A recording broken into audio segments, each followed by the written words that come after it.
Assalamualaikum warahmatullahi wabarakatuh. Selamat datang di Bicara Pajak bersama saya Faris Yustian. Nah, kali ini kita akan membahas tentang tutorial pengisian SPT tahunan PPh orang pribadi menggunakan formulir 1770 melalui e-form PDF. Kita tahu bahwa sekarang DJP sudah mengeluarkan fitur terbaru untuk pelaporan SPT tahunan, yakni e-form tapi menggunakan PDF. Kalau yang versi lama itu menggunakan IBM Viewer, jadi ada aplikasi tambahan untuk membuka dan mengisinya. Nah, kalau sekarang kita cukup menggunakan PDF saja, khususnya Adobe Reader ya. Jadi hanya bisa dibuka untuk Adobe Reader untuk versi yang paling tidak versi 20 ke atas. Gitu, atau versi terbaru lah kalau misalkan paling amannya. Nah, untuk pembahasannya sendiri, perbedaan antara e-form PDF ini dengan e-form yang lama atau dengan e-filing atau dengan SPT sudah saya bahas di video sebelumnya. Nah, kali ini kita akan praktek bagaimana cara mengisi SPT tahunan menggunakan e-form PDF ini. Nah, silakan disimak tutorialnya berikut ini. Yang pertama, tentu saja apa yang harus dipersiapkan ya NPWP, nomor NPWP kita, kemudian akun DJP online. Jadi kalau misalkan lupa ya berarti harus punya EVIN ya. Jadi jangan lupakan juga EVIN terlebih dahulu. Kemudian peredaran usaha untuk yang PP23, jadi kalau kita bayarnya yang 0,5% itu PP23 atau pajak UMKM, nah kita juga harus melaporkan peredaran usahanya berapa, peredaran brutonya berapa. Kemudian laporan keuangan, ini bagi Anda yang menggunakan pembukuan. Kemudian bukti potong, PPh pasal 21, 22, 23 jika ada. Kemudian laporan realisasi insentif pajak COVID-19 kemarin ya, selama setahun kemarin, jika Anda juga mengikuti insentif ini. Jadi ini paling tidak apa saja yang harus dipersiapkan. Nah, berikutnya sekarang simulasi pengisian SPT 1770-nya. Seperti biasa, kita harus buka dulu situs DJP, alamatnya di www.pajak.go.id ini, atau biasanya kita googling saja dengan kata pajak di sini keywordnya. Kemudian setelah itu akan muncul di sini halaman DJP, laman DJP. Nah, di sini untuk mengakses DJP online atau untuk melaporkan SPT tahunan kita, cukup klik login di sini, tombol login di pojok kanan atas. Kemudian nanti akan diarahkan ke beranda, di sini beranda DJP online. Nah, di sini ada beberapa yang harus diperhatikan. Kalau misalkan Anda lupa kata sandi, ya berarti silakan klik ini, lupa kata sandi.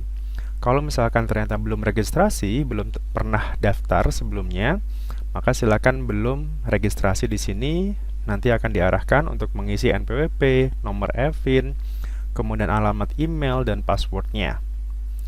Kemudian kalau yang bagi yang sudah melakukan registrasi atau yang aktivasi, silakan username-nya adalah nomor NPWP Anda, kemudian password DJP online-nya.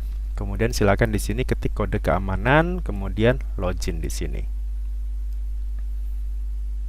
Setelah itu, setelah berhasil Anda login, maka akan muncul dashboard DJP online seperti ini. Nah, di sini akan ada beberapa menu. Yang pertama informasi, ini terkait dengan NPWP. Jadi kita bisa cetak langsung NPWP kita yang dikirim ke email secara elektronik ya. Kemudian dashboard, ini terkait dengan SPT atau kewajiban SPT yang sudah pernah kita laporkan. Profil berarti ya profil kita sebagai wajib pajak di sini, kemudian alamat, kemudian nomor handphone, kewajiban apa saja. Nah, itu ada di menu profil. Bayar itu berarti kita mau buat kode billing. Jadi kita untuk pembuatan kode billing di menu bayar di sini. Lapor, nah di sini kita akan menu lapor nanti. Lapor itu adalah fungsinya tadi untuk melaporkan SPT tahunan, SPT masa, dan seterusnya. Dan layanan, ini adalah layanan-layanan yang diberikan oleh DJP. Semisal Anda mau mengajukan SKF misalkan, atau surat keterangan PP23, atau mau ikut insentif pajak. Nah, semuanya ada di menu layanan ini. Berhubung kita mau lapor SPT tahunan, maka kita pilihnya yang lapor. Nah, dalam menu lapor di sini akan ada tampilan baru, yakni di sini ada e-form PDF versi baru. Jadi versi lama juga masih bisa digunakan. Jadi silakan Anda mau pilih yang versi terbaru ini atau yang versi lama. gitu. Atau kalau misalkan Anda pegawai juga masih bisa menggunakan yang e-filing. Nah, untuk PDF, nah silakan karena kita mau mencoba yang baru di sini, maka kita pilihnya yang e-form PDF ini. Di sini kita klik. Nah, berikutnya akan ada 3 menu di sini, arsip, kemudian buat SPT dan unduh Adobe PDF Reader. Nah, di sini arsip itu fungsinya adalah ketika laporan-laporan kita sudah berhasil kita submit, sudah berhasil kita laporkan, akan muncul di sini. Buat SPT berarti kita akan buat SPT baru. Unduh Adobe PDF Reader itu untuk mengunduh aplikasi Adobe PDF Reader-nya. Nah, kita akan langsung buat SPT-nya. Nah, tapi kalau misalkan Anda bagi yang belum punya PDF Reader, karena di sini hanya bisa digunakan menggunakan Adobe Reader, maka saya sarankan kalau misalkan belum berarti Anda install dulu aplikasinya. Tapi bagi yang sudah ya langkah ini tidak perlu dilakukan. Dan ini hanya bisa terbaca di Adobe ya. Jadi kalau misalkan Anda punya PDF Reader lain, semisal ada Nitro, ada bawaan dari Windows, maka itu tidak bisa digunakan. Jadi harus Anda install Adobe Reader ini. Seperti biasa, kita klik di sini, kemudian nanti akan langsung diarahkan ke laman Adobe. Di sini Anda diminta untuk beberapa step. Step pertama, Anda diminta untuk memilih operating Windows yang dipakai. Misalkan ya Windows, Mac, dan seterusnya, kemudian bahasanya, kemudian versinya apa, versi Adobe Reader-nya apa. Nah, setelah itu, ini yang gratis, ini yang berbayar. Silakan Anda pilih mau yang mana. Kemudian kita download di sini, misalkan kita pilih yang gratis saja ya. Kita download di sini. Setelah berhasil download, akan muncul proses seperti biasa, download dan seterusnya, sampai nanti Adobe Reader ini terpasang di PC kita atau di laptop kita. Dan untuk sementara ini juga belum bisa menggunakan handphone ya, jadi hanya bisa menggunakan PC. Gitu. Jadi PC yang sudah ada Adobe Reader-nya, atau laptop boleh. Nah, setelah berhasil kita install tadi Adobe Reader-nya, kita balik lagi untuk buat SPT-nya sekarang. Nah, kita buat SPT, balik lagi ke menu e-form tadi. Kita klik buat SPT, kemudian ada pertanyaan, apakah Anda menjalankan usaha atau pekerjaan bebas? Nah, silakan kita pilih iya di sini kan. Karena tadi kita mau lapornya itu yang 1770. Kalau yang tidak, berarti nanti akan diarahkannya ke yang 1770S untuk yang karyawan, untuk yang pegawai swasta, PNS dan sebagainya. Karena e-form ini juga bisa digunakan untuk yang karyawan, sama seperti e-filing gitu. Jadi ada alternatif lain selain e-filing untuk karyawan sekarang. Kalau dulu kan hanya e-filing ya. Nah, kalau sekarang bisa juga kita menggunakan e-form yang PDF ini. Nah, kita fokusnya di usaha dulu. Nah, berarti kita pilih ya. Kemudian Anda akan klik tombol ini, e-form SPT tahunan orang pribadi, formulirnya 1770. Nah, berikutnya akan muncul data formulirnya. Nah, silakan tahun pajaknya diisi. Misalkan kalau sekarang berarti tahun 2020. Kemudian statusnya adalah normal. Normal itu artinya baru pertama kali lapor. Kalau ternyata sudah pernah lapor sebelumnya di tahun yang sama ini, maka silakan pilih pembetulan. Pilih 1, 2, terus dan seterusnya ya.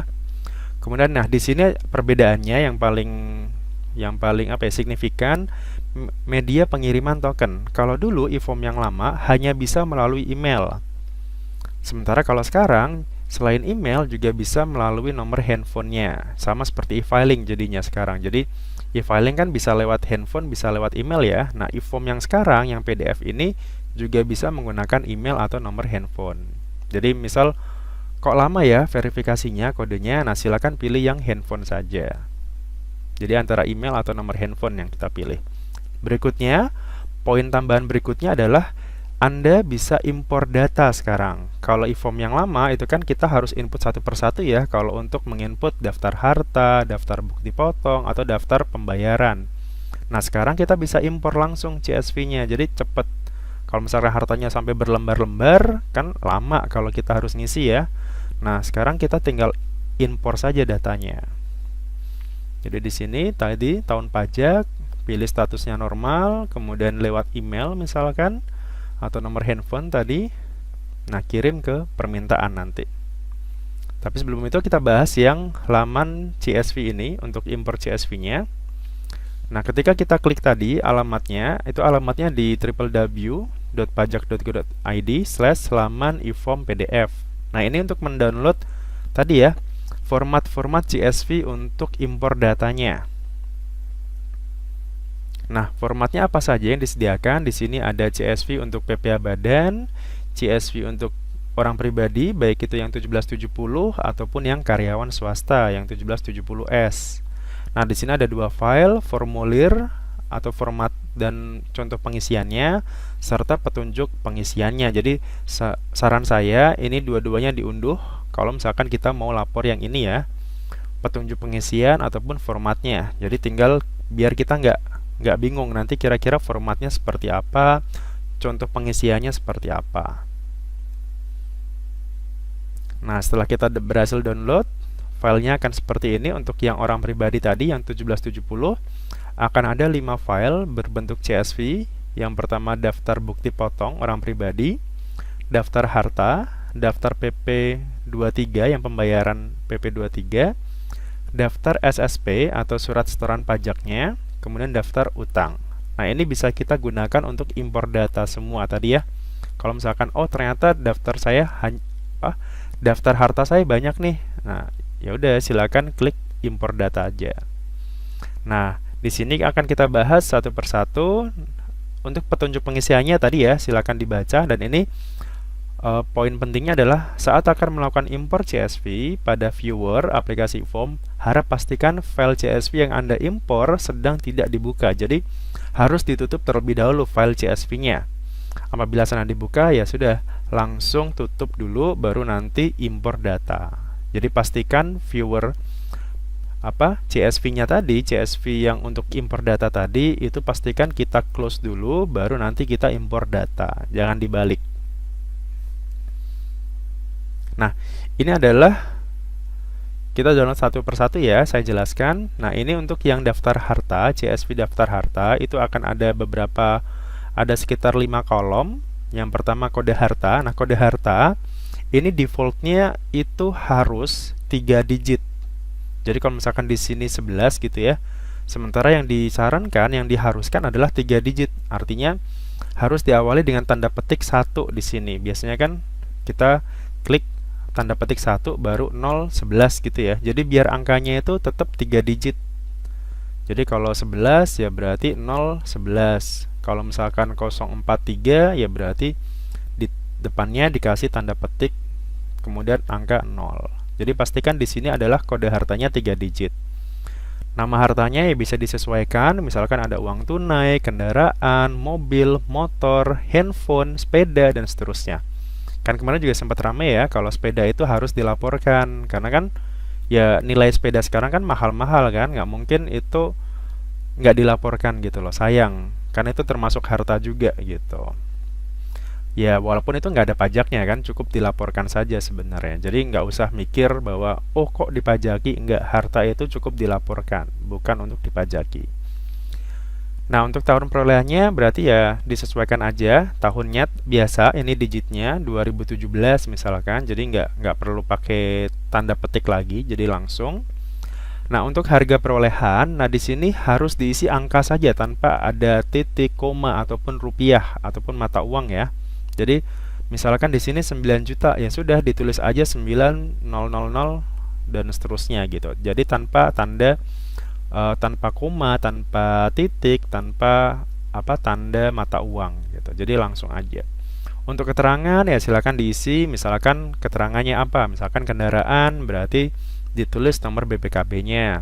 Motor sama juga, rumah berarti ditulis nomor PBB-nya dan seterusnya. Jadi keterangan ini nih ya silakan untuk penguat data harta itu gitu. Kemudian daftar harta tadi ya, kalau misalkan kita kesulitan, ini daftar hartanya apa ya, kodenya apa. Nah, ini silakan Anda bisa pilih. Untuk deposito 014, kemudian untuk piutang 021, peralatan elektronik misalkan handphone tadi 055, Kemudian sepeda, sepeda itu alat transportasi di sini 041 dan seterusnya ya. Untuk rumah kodenya adalah 061 di sini. Untuk yang usaha berarti 062. Jadi ini silakan untuk dilihat kode hartanya. Tadi ya, ingat untuk kode harta harus 3 digit. Berikutnya untuk daftar utang, ini sama juga, ada sekitar 5 kolom. Kode utang itu ya disesuaikan, kode utangnya sama 3 digit juga. Nama pemberi pinjaman ya berarti siapa, nama pemberi pinjamnya, misalkan bank apa misalkan.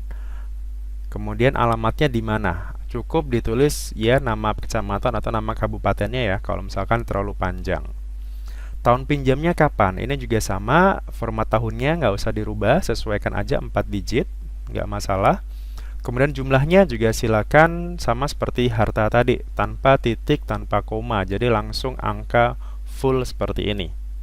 Dan untuk hutang itu kan jumlahnya adalah jumlah yang tersisa, bukan jumlah pada saat kita pertama kali utang, tapi jumlah yang tersisa di akhir tahun pelaporan. Jadi awal misal kita hutang 200 juta.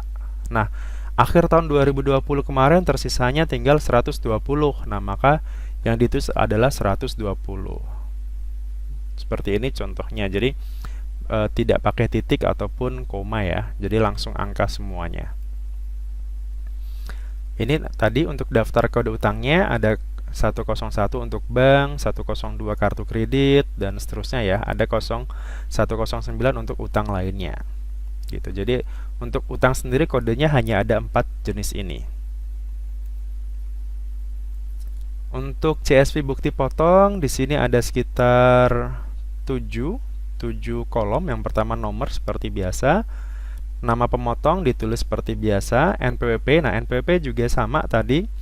Ditulis depannya itu harus pakai tanda petik biar full angkanya dan tidak ada tanda strip, tanda hubung lainnya. Jadi langsung tanda petik kemudian angka 15 digit NPWP. Nomor bukti potong ya ini silakan disesuaikan dengan nomor bukti potong yang Anda terima. Tanggalnya juga sama. Formatnya adalah seperti ini. Tanggalnya jadi hari, bulan dan tahun dengan masing-masing ada tanda garis miringnya ini. Jenis pajaknya ini bisa disesuaikan. Untuk pasal 21 berarti 21 di sini sudah ada kodenya. Pasal 21 berarti 21, 22, pasal 23 untuk 23, pasal 24 untuk 24, pasal 26 untuk 26, dan untuk DTP ini jenis pajaknya adalah 100.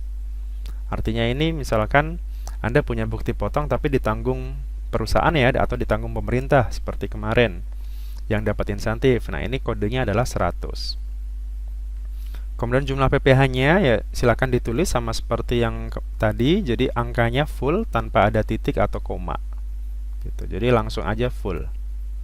Ini untuk CSV bukti potongnya. Berikutnya untuk SSP atau untuk surat keterangan kurang bayar atau surat pembayaran. Ketika kita kurang bayar kan harus di store dulu ya pajaknya. Nah, ini format SSP-nya, surat setoran pajaknya. Nomor seperti biasa, kode MAP ini untuk orang pribadi berarti kan 411125 ya. Kalau untuk badan kan 411126. Untuk kode jenis setorannya karena dia tahunan berarti di sini pilihnya adalah 200. Ingat, jadi kalau tahunan itu kode setorannya, kode kurang bayarnya adalah 200. NTPN seperti biasa. Untuk nomor PBK juga sama, jadi bisa NTPN, bisa juga nomor PBK. Kalau ternyata Anda dapatnya dari pemindah bukuan. Tanggal store tadi sama, formatnya adalah D, hari, kemudian bulan dan tahun. Di sini masing-masing ada garis miringnya. Jumlah store juga sama, tidak ada titik, tidak ada koma, jadi full angka saja. Dan untuk yang UMKM, nah ini juga penting. Jadi Anda tidak perlu ngetik satu persatu masa Januari, masa Februari dan seterusnya. Langsung aja pakai impor data. Di sini NPWP-nya sama seperti yang bukti potong tadi, full. Depannya dikasih tanda petik dulu biar tidak formatnya tidak salah. Jadi dikasih tanda petik kemudian 5 digit ke belakang tanpa ada titik dan tanda hubung lain. Masa pajaknya ditulis angkanya saja. Jadi kalau misalkan Januari ya berarti 1, Februari 2 dan seterusnya sampai Desember berarti di sini 12. Alamatnya ditulis sesuaikan dengan alamat tempat kegiatan usaha Anda, misalkan di jalan apa atau di kecamatan mana atau kota mana. Peredaran bruto di sini juga sama, angkanya saja yang harus ditulis gitu. Jadi tanpa ada titik atau komanya. Oke, dan ini simpannya semuanya dalam bentuk CSV ya. Jadi jangan disimpan atau di save as ke bentuk format Excel gitu. Jadi formatnya tetap harus yang CSV. Nggak bisa kalau kita impor data pakainya yang XLS misalkan, nggak bisa. Tetap harus yang CSV. CSV yang koma delimited itu. Nah, setelah berhasil semuanya tadi sudah kita sesuaikan CSV-nya. Nah, sekarang kita input PDF-nya. Jadi, pada saat pertama kali buka PDF yang tadi, yang sudah kita download tadi, maka hasilnya adalah seperti ini formulirnya. Dimulai dari lampiran 4 dulu, yang paling belakang. Kemudian tahun pajaknya. Kebetulan ini saya ambil data untuk tahun 2019. Jadi, kalau 2020 berarti ini 2020. Kemudian ini pembukuan atau pencatatan. Nah, ini penting. Kalau misalkan Anda UMKM, maka pilihnya yang pencatatan. Kalau Anda melakukan pembukuan yang omsetnya di atas 4,8 miliar misalkan, maka Anda pilihnya yang pembukuan. Tapi kalau yang UMKM, Anda pilihnya yang pencatatan. Nah, kemudian di sini yang merah-merah ini seperti e-form yang lama, ini harus diisi, ada kode harta, nama harta dan seterusnya. Atau tadi ya, Anda bisa gunakan impor data di sini dengan cara tadi ya yang sudah sesuai dengan yang sudah sesuai dengan ketentuan CSV-nya tadi. Kalau berhasil impor datanya kurang lebih akan seperti ini impor datanya. Misalkan ada uang tunai, peralatan elektronik dan seterusnya. Harga perolehan dan seterusnya. Ini kalau berhasil seperti ini. Kalau misalkan Anda mau hapus, di bawahnya itu ada tombol tambah dan hapus. Itu bisa Anda gunakan untuk menginput secara manual. Seperti ini. Jadi ada tambah dan hapus. Jadi misalkan ini mau dihapus semua, nah silakan klik tombol hapus di sini. Kalau mau ditambahkan secara manual ya silakan tambah, kemudian kode hartanya ditulis, nama harta, tahun perolehan, harga perolehan dan keterangannya. Kemudian beralih ke bagian B untuk daftar utang. Ini sama juga, silakan Anda pilih impor data kalau ada. Kalau mau input secara manual juga silakan. Di sini ada klik tambah dan hapus. Kalau misalkan terjadi perubahan data dari tahun sebelumnya ya silakan klik perubahan datanya saja gitu. Misalkan angkanya pasti kan berubah ya, pastinya harusnya akan semakin turun kalau yang utang tersisa itu. Kemudian di bagian C itu adalah daftar susunan anggota keluarga atau daftar anggota yang Anda tanggung. Di sini silakan tambah. Tinggal klik tambah, kemudian nama, kemudian NIK, nomor induk kependudukannya, atau bisa Anda lihat di kartu keluarga. Kalau misalkan ternyata belum punya KTP, kemudian hubungan keluarganya apa? Misalkan istri, anak, orang tua, dan seterusnya. Kemudian pekerjaannya apa? Apakah misalkan ibu rumah tangga atau pegawai swasta dan seterusnya ya. Jadi silakan sesuaikan jenis pekerjaannya. Kemudian dari lampiran 4 tadi kita masuk ke lampiran 3. Lampiran 3 itu adalah penghasilan yang bersifat final atau yang dikenakan final. Nah, di sini tadi pentingnya. Kalau misalkan Anda penghitungannya menggunakan PP23 atau UMKM, nah silakan di sini Anda harus isi di lampiran 3 ini. Ini Anda scroll ke bawah. Di sini akan muncul angka 16 ini, penghasilannya yang dikenakan PPh final. Nah, di sini ada centang atau checklist, di sini PP 46 atau 23. Nah, jadi bagi Anda yang punya usaha UMKM yang 0,5% itu pajaknya, nah silakan Anda centang di sini. Dicentang. Kemudian setelah itu di bagian atas ini dari yang ini misalkan centang, otomatis akan muncul tombol baru di sini, PP23 di sini. Nah, silakan Anda klik di sini. Setelah itu akan muncul tampilan seperti ini. Nah, di sini Anda bisa langsung impor data tadi yang masa pajak tadi ya, yang dari Januari sampai Januari sampai Desember tadi gitu. Jadi ya daripada harus ketik satu persatu kan, klik tambah, tambah dan seterusnya. Ini lebih cepat. Alamatnya juga jangan lupa ditulis. Jadi kalau masih ada kotak-kotak merah seperti ini harus ditulis alamatnya di mana, jalan apa dan seterusnya ya. Gitu. Berikutnya ini misalkan ketika sudah impor data ya, sudah berhasil impor data di sini. Kalau misalkan mau impor atau mau tambah lagi ada di sini, tambah atau hapus kalau misalkan terjadi kesalahan. Nah, setelah berhasil ini semua, pastikan angkanya benar di sini.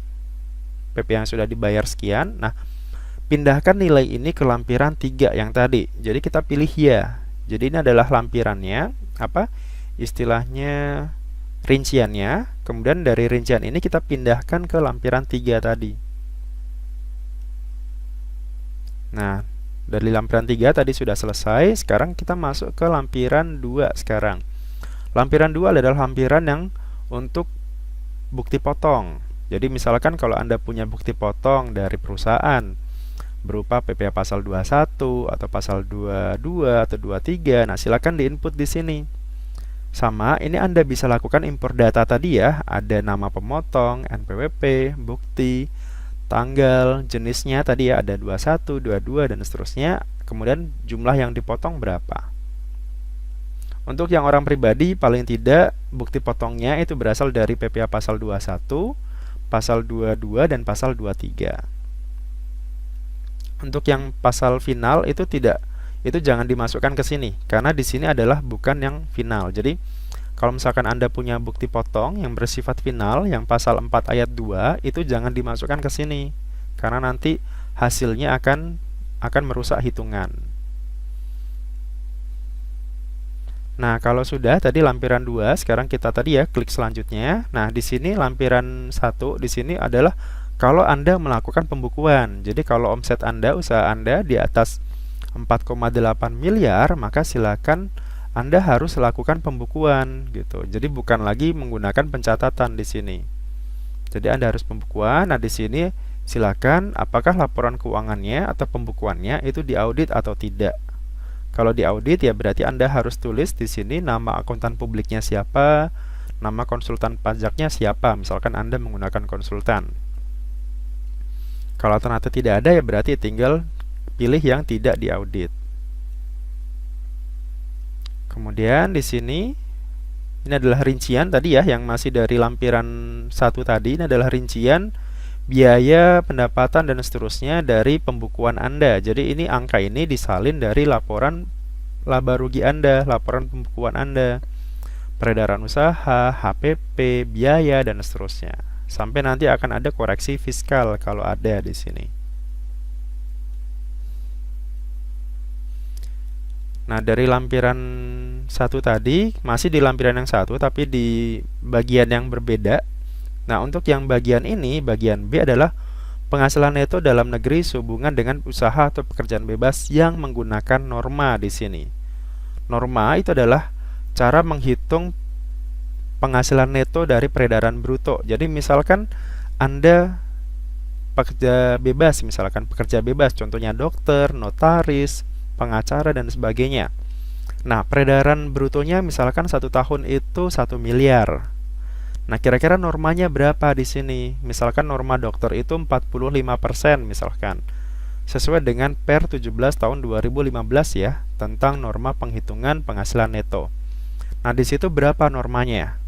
Misalkan tadi 45%, berarti dari 1 miliar penghasilan bersihnya itu sebesar 450 gitu. Jadi norma itu ya perkiraan penghasilan neto, penghasilan bersihnya berapa. Beda dengan pembukuan ya. Kalau pembukuan kan dirinci biaya-biayanya tadi. Tapi kalau norma ya udah, Pak saya pakai norma ya sudah, perkiraan penghitungan bersihnya berapa. Jadi harus ikut sesuai dengan aturan di Per 17 ini. Itu tadi bagian B. Nah, sekarang bagian C adalah penghasilan neto sehubungan dengan pekerjaan. Ini contohnya kalau misalkan Anda ya tadi ya ada pegawai, misalkan pegawai di bank, pegawai di asuransi dan sebagainya yang bersifat tetap ya, pekerjaannya jadi pegawai tetap. Nah, Anda input di sini bukti potongnya. Kan biasanya Anda punya, ya kalau PNS itu kan berarti 1721A2. Kalau swasta itu namanya 1721A1 gitu. Nah, angka-angka itu masukkan ke sini. Jadi nama pemberi kerjanya siapa, NPWP-nya di apa, namanya, penghasilan brutonya dari bukti potong tadi ya, penghasilan bruto atau penghasilan kotornya, pengurangnya berapa kalau ada di sini ditulis, kemudian penghasilan neto berarti penghasilan bruto dikurangkan dengan pengurang penghasilan bruto ini. Jadi bruto dikurangi pengurang, hasilnya adalah penghasilan neto. Ini harus diisi. Tapi kalau misalkan Anda tadi ya usahanya hanya dari UMKM, ya sudah, ini abaikan saja berarti. Kemudian bagian D ini adalah penghasilan lain-lain yang Anda terima. Misalkan dalam 1 tahun kemarin Anda punya penghasilan berupa bunga, royalti, sewa, ini sewa selain tanah dan bangunan, kemudian penghargaan dan hadiah, kemudian keuntungan dari penjualan harta atau penghasilan lainnya. Ini ditulis semua. Kalau ternyata nggak ada, ya berarti ini abaikan saja ini.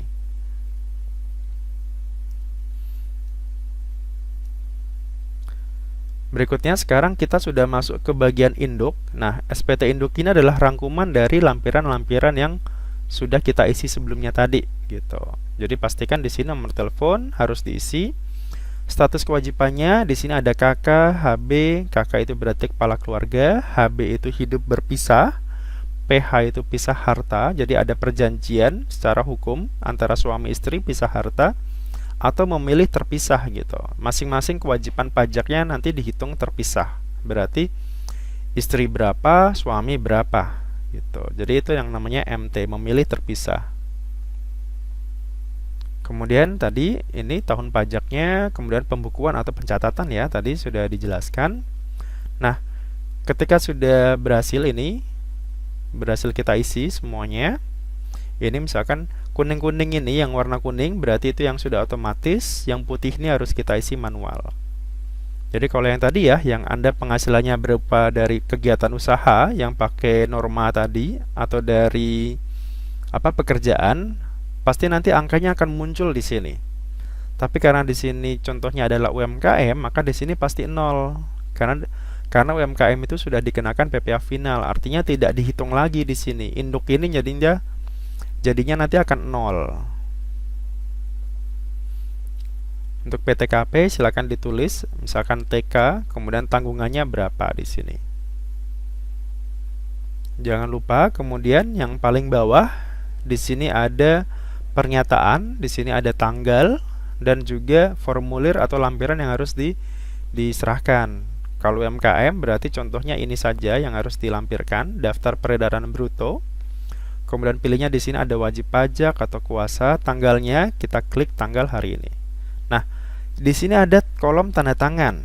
Nah, kolom tanda tangan ini sebenarnya bisa diisi dengan tanda tangan scan Anda, atau kalau mau dibiarkan kosong juga tidak masalah. Jadi silakan ini diisi kalau memang ada tanda tangan scan-nya, tapi kalau dikosongkan juga tidak masalah gitu. Karena sudah istilahnya nanti kan sudah menggunakan kode verifikasi gitu. Jadi tidak perlu tanda tangan lagi sebenarnya. Nah, setelah berhasil semuanya tadi sudah tidak ada yang warna merah, silakan kita pilih submit di sini. Pojok kanan atas ada tombol submit. Nah, di sini kita harus diminta untuk unggah lampiran dulu. Lampiran untuk yang UMKM itu adalah rekapitulasi peredaran brutonya, maksimal adalah 5 mega ya maksimalnya. Jadi kalau misalkan masih Excel, ya berarti harus diubah dulu, di-convert dulu ke PDF. Contohnya seperti apa peredaran bruto itu? Ya contohnya seperti ini ya. Jadi ya ada nama, NPWP, alamat, nama lokasinya, NPWP, masa pajaknya berapa dari Januari sampai Desember, peredaran brutonya berapa, pajak yang sudah dibayarkan berapa. Ini kan 0,5% ya dari ini. Gitu. Jadi tinggal kita, ini kan dalam bentuk Excel, nah silakan nanti di-convert atau di-save as ke bentuk PDF saja. Tadi setelah ini kita upload di sini, unggah di sini. Nah, pastikan emailnya sudah terima atau tadi ya dapat lewat SMS juga bisa, kode verifikasi di sini. Nah, kode verifikasi ini kita copy paste ke sini kode verifikasi, kemudian nanti akan di submit gitu. Nah, pada saat kita submit itu pastikan jaringan internetnya nyala. Kalau tadi kita ngisi tadi itu nggak masalah mau offline, tapi kalau pada saat kita submit ini kondisinya harus sudah online, harus sudah terkoneksi dengan jaringan internet. Tapi kalau misalkan ternyata kita submit masih belum berhasil, ya silakan ulangi terus sampai nanti berhasil ya. Karena bisa jadi ya sedang gangguan atau mungkin servernya atau bahkan mungkin kode verifikasinya salah atau berbeda. Kalau misalkan ternyata tidak terima ya tadi ya, tidak terima kode verifikasi, silakan ulangi lagi lewat SMS atau ya hubungi saja petugas pajak di kantor pajak Anda gitu. Pak, saya tidak bisa kirim nih kode verifikasinya, tolong gitu. Atau bisa juga telepon ke Kering Pajak. Nah, setelah berhasil submit di sini, kita tadi ya submit, kemudian ya silakan allow saja di sini. Karena mau connect ke internet tadi ya, kita allow di sini. Nah, setelah itu kalau berhasil di sini receiving datanya full, kemudian nah ini yang ditunggu-tunggu, notifikasi submit SPT berhasil. Silakan cek email Anda untuk melihat tanda bukti penerimaan elektroniknya. Nah, kalau sudah seperti ini artinya Anda sudah resmi untuk lapor SPT tahunan. Jadi Anda sudah resmi, Anda sudah bisa melaporkan SPT tahunan. Tinggal kita cek saja tanda terimanya atau bukti penerimaan elektroniknya. Itu bisa kita cek di menu arsip tadi ya, di DJP Online kan ada menu arsip tadi. Awalnya kan di sini tadi masih kosong ya. Nah, sekarang sudah ada isinya. Nah, untuk bukti penerimaannya, bukti penerimaan elektroniknya, kita klik aksi di sini. Nah, di sini akan muncul bukti penerimaan elektronik Anda. Ini juga di email juga ada gitu. Jadi kalau misalkan Anda sudah dapat kartu ini atau tulisan seperti ini atau bentuk grafis seperti ini, berarti selamat, Anda telah berhasil melaporkan SPT tahunan Anda. Gitu. Jadi pastikan Anda sudah terima ini. Demikian untuk tutorial PPH SPT 1770 menggunakan e-form PDF ya, fitur terbaru. Jadi yang bisa saya highlight dari aplikasi ini tentu saja adalah sekarang sudah bisa kode verifikasinya itu melalui SMS, jadi tidak hanya melalui email. Kemudian kita bisa input data melalui CSV, jadi impor data. Itu yang poin pentingnya ya, poin penting perubahan dari e-form ini dari yang e-form sebelumnya gitu. Jadi ya lumayan menghemat waktu bagi yang hartanya banyak atau bukti potongnya banyak gitu. Jadi tinggal kita impor saja datanya, kita edit dulu di Excel, kemudian kita save as ke CSV lagi. Demikian untuk tutorial kali ini. Mohon maaf kalau ada kekurangan. Apabila ada pertanyaan, silakan tinggalkan di kolom komentar. Jangan lupa untuk follow Instagram saya di bicarapajak.id, atau silakan dengarkan podcast saya di Spotify Bicara Pajak Podcast. Terima kasih atas waktunya dan Assalamualaikum warahmatullahi wabarakatuh.